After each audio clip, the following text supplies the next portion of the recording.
এখন কিন্তু দুপুর 3টে বাজে আর অনেকটা বেলা হয়ে গেছে। আমি আজকে এসেছি আমার দিদার বাড়িতে, তো চলো আগে লাঞ্চটা করে নিই।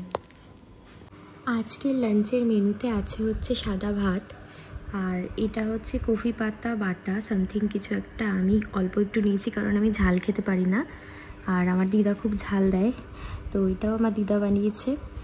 আর এটা হচ্ছে ডিম কষা নিয়েছি এখানে, আর এটা বিনস আর আলু দিয়ে বেশ একটা সবজি মতো করেছে দিদা। আর এটা হচ্ছে ফুলকপি আর আলুর তরকারি। মানে আমি এটা কোনোদিন খাই না, আমার ফুলকপি খুব একটা ভালো লাগে না, মানে হঠাৎ ভালো লাগে, বাট দিদা বললো একটু টেস্ট করে দেখ। তো এই হচ্ছে আজকের লাঞ্চ, তো চলো খেয়ে নিই। এখন কিন্তু বিকেল 5:30 বাজে, আর আমি এখন একটু রেডি হয়ে নিয়েছি, যাবো বাড়িতে, মানে আমার বাড়িতে। তো বাড়িতে যাব, বাড়িতে কি একটু কাজ আছে কিছু, আর তারপরে আবার পায়রাডাঙ্গাতে আজকে ব্যাক করে আসবো, মানে আমার দিদা বাড়িতে।